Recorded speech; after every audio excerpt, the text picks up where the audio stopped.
ಕೊರತೆ ಇದೆ, ಸಭ್ಯತೆಯ ಕೊರತೆ ಇದೆ, ಪ್ರಾಮಾಣಿಕತೆಯ ಕೊರತೆ ಇದೆ. ಅದಕ್ಕ 5 ವಿಚಾರಗಳನ್ನು ಹೇಳಿದರು ಅವರು. ಬಹಳ ಸುಂದರವಾಗಿರ್ತಕ್ಕಂಥ 5 ವಿಚಾರಗಳನ್ನು. ಮೊದಲ ಕುಟುಂಬ ಏನಾಗಬೇಕು? ಸರ್ವೇ ನಾವೆಲ್ಲರೂ ಒಂದು ಅನ್ನತಕ್ಕಂಥದ್ದು ವಿಶ್ವ ಕುಟುಂಬಿಗಳಾಗಬೇಕಂತ ತಿಳ್ಕೊಂಡು ಕುವೆಂಪು ಅವರು ಹೇಳಿರ್ತಕ್ಕಂಥವರಾಗಿದ್ದಾರೆ.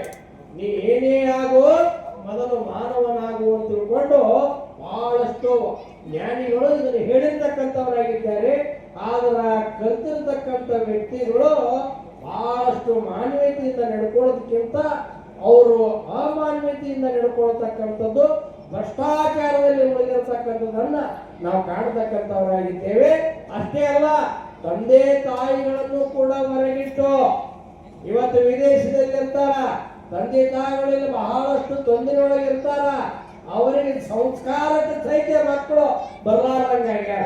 ನೀವೇ ಮಾಡಿಬಿಡ್ರಿ, ನಾನು ಬಂದು ನಿಮ್ಗೆ ಫೋನ್ ಪೇ ಮಾಡ್ತೀನಿ, ದುಡ್ಡು ಕಳಿಸ್ತೀನಿ ಅಂತಕ್ಕಂಥದ್ದು ಇವತ್ತಿನ ಪರಿಸ್ಥಿತಿ ನೋಡ್ರಿ ಹೆಂಗೈತೆ.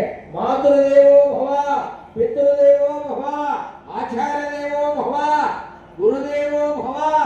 ಎಲ್ಲಿ ಹೋದ್ರು ಇವೆಲ್ಲ ನಮ್ಮ ಸಂಪ್ರದಾಯಗಳು, ಸಂಸ್ಕೃತಿಗಳು ಇವತ್ತು ಎಲ್ಲಿ ಹೋಗ್ಯಾವಪ್ಪ ಅಂದ್ರೆ ಈ ಯಾವ ಪರದೇಶದ ಸಂಸ್ಕೃತಿಯಿಂದ ಇವೆಲ್ಲ ಹೋಗಿಬಿಟ್ಟಾವ. ಅದಕ್ಕೆ ಮತ್ತೆ ನೀವು ಬರ್ತ್ಡೇ, ಹ್ಯಾಪಿ ನ್ಯೂ ಇಯರ್ ಅಂತ ಹೊರತು ಹುಟ್ಟುಹಬ್ಬದ ಶುಭಾಶಯಗಳಂತ ನಮ್ಮ ತಾಯಿಯವರು ಯಾರು ಅನ್ನಂಗಿಲ್ಲ. ನಮ್ಮ ಸಂಸ್ಕೃತಿ ದೀಪವನ್ನು ಪ್ರಜ್ವಲಿಸ್ತಕ್ಕಂಥದ್ದು. ಆದ್ರ ನಾವೆಲ್ಲ ಏನ್ ಮಾಡಕತ್ತೀವಿ?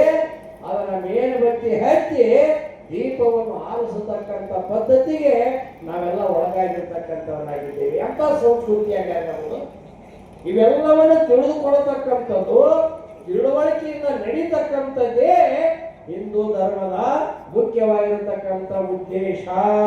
ಬಹಳ ಚಂದ ಹೇಳಿದರು ನಮ್ಮ ಮಧುಸೂದನವರು. ಕನಕದಾಸರು ಹೇಳಿರ್ತಕ್ಕಂಥ ವಿಚಾರ, ಬಸವಾದಿ ಪ್ರಮುಖರು ಹೇಳಿರ್ತಕ್ಕಂಥ ವಿಚಾರ ಇವನಾರ ನಮ್ಮೊಳಗ ಮೊದಲು ಅರ್ಥದೊಳಗ ಸುತ್ತಿಲ್ಲ. ಅವಿಭಕ್ತ ಕುಟುಂಬ ಇವತ್ತು ವಿಭಕ್ತ ಕುಟುಂಬ ಆಗೈತೆ. ಮನೆಯೊಳಗೆ ಯಾರು ಇರಬಾರ್ದು.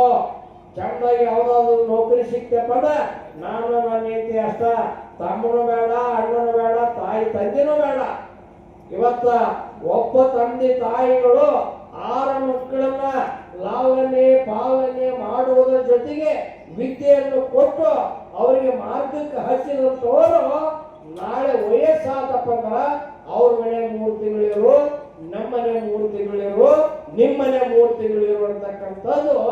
ಒಂದು ತಾಯಿ 12 ಮಂದಿ ಸೌಲಿಗರ, 12 ಮಂದಿ ಅಲ್ಲ 4 ಮಂದಿ ಒಂದು ತಾಯಿ ಸೌಲಕ್ಕಾಗವಲ್ದು.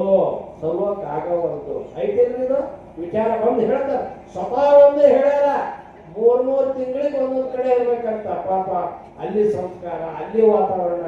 ಒಬ್ಬ ಮಗ ಬೆಂಗಳೂರಾಗಿರ್ತಾನ, ಒಬ್ಬ ಮಗ ಗುಲ್ಬರ್ಗದಾಗಿರ್ತಾನ, ಒಬ್ಬ ಮಗ ದಾವಣಗೆರೆಯಾಗಿರ್ತಾನ, ಒಬ್ಬ ಮಗ ಹುಬ್ಬಳ್ಳಿಯಾಗಿರ್ತಾನ.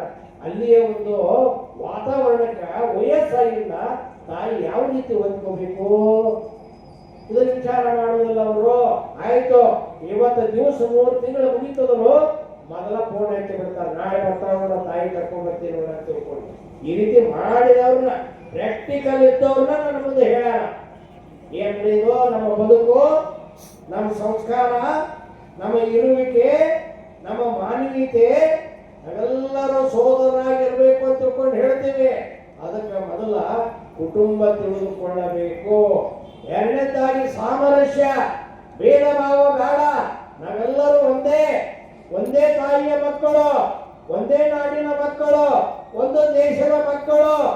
ಈ ಭಾವನೆ, ಸಾಮರಸ್ಯ, ಕುಟುಂಬ ಹಿಡಿದುಕೊಂಡು, ರಾಜ್ಯ ಹಿಡಿದುಕೊಂಡು ದೇಶದ ತುಂಬಾ ಸರ್ವೇ ಜನ ಸುಖಿನೋ ಭವಂತು ಅಂತ ತಿಳ್ಕೊಂಡು ಹೇಳಿದರು. ನಾವೆಲ್ಲರೂ ಒಂದೇ, ನಾವೆಲ್ಲರೂ ಸುಖವಾಗಿರಬೇಕು ಅಂತಕ್ಕಂಥ ಮಾತನ್ನ ನಮ್ಮ ದೇಶದ ತತ್ವಗಳು, ವಿಚಾರಗಳು, ಉಪನಿಷತ್ತುಗಳು ಹೇಳ್ತಾವ. ಆದ್ರೆ ಅವೆಲ್ಲವೂ ಏನಾಗಕತ್ತೇವಪ್ಪ ಅಂದ್ರೆ ಪ್ರಾಕ್ಟಿಕಲ್ ಆಗಿ ಮಾಯವಾಗತಕ್ಕಂಥವಾಗ್ಯಾವ. ಇನ್ನು 3ನೇದು ಹೇಳಿದ್ರು ಅವರು, ಸುಬೋಧ.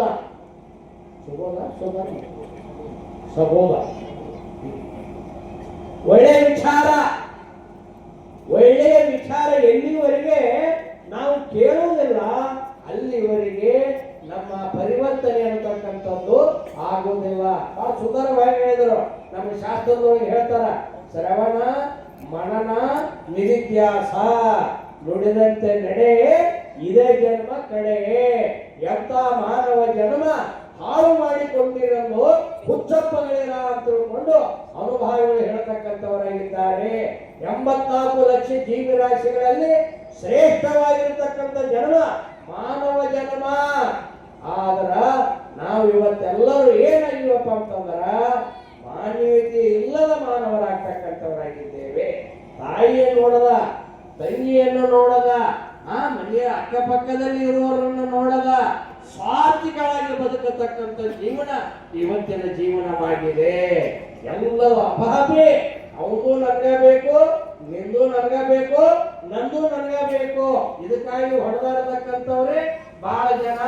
ಅದಕ್ಕೆ ನಮ್ಮ ಶಾಸ್ತ್ರ ಹೇಳಿದರು, ಭೂಮಿಗಾಗಿ ಸತ್ತವರು ಕೋಟಿ, ಹೇಮಕ್ಕಾಗಿ ಸತ್ತವರು ಕೋಟಿ, ಹೆಣ್ಣು ಮಣ್ಣಿಗಾಗಿ ಸತ್ತವರು ಕೋಟಿ, ಗುಹೇಶ್ವರ ನಿನಗಾಗಿ ಸತ್ತವರನ್ನ ಒಬ್ಬರನ್ನ ಕಾಣಲಿಲ್ಲ ಆತ. ಇಲ್ಲಿ ನಿನಗಾಗಿ ಅನ್ನೋದಕ್ಕಿಂತ ಪರಮಾತ್ಮನಿಗಾಗ್ಲಿ, ದೇಶಕ್ಕಾಗ್ಲಿ, ನಾಡಿಗಾಗ್ಲಿ, ಧರ್ಮಕ್ಕಾಗಿ ಹೊಡೆದಾಡತಕ್ಕಂಥವರು, ಬದುಕತಕ್ಕಂಥವರು ಎಷ್ಟು ಜನ ವಿಚಾರ ಮಾಡ್ರಿ. ನಾವು ಬರೀ ಭಗವಂತನ ಒಂದ ತಗೊಳ್ಕೊಳ್ಳೋದು ಬೇಡ. ಇವತ್ತು ನಾಡಿಗಾಗಿ ಎಷ್ಟು ಜನ ಹಿಂದಿನ ಕಾಲ ದೇಶ ಸ್ವತಂತ್ರ ಪಡಿಬೇಕಾದ್ರ ಎಷ್ಟು ಜನ ತಮ್ಮ ಪ್ರಾಣವನ್ನು ಕೊಟ್ಟರು, ಎಷ್ಟು ಜನ ತಮ್ಮ ಸರ್ವಸ್ವವನ್ನು ಕೊಟ್ಟರು. ಇವತ್ತಂತ ಸ್ವತಂತ್ರ ಬಂದಿರತಕ್ಕಂಥ ದೇಶದೊಳಗೆ ಇವತ್ತು ನಾವೆಲ್ಲರೂ ಕೂಡ ಅಧಿಕಾರಕ್ಕಾಗಿ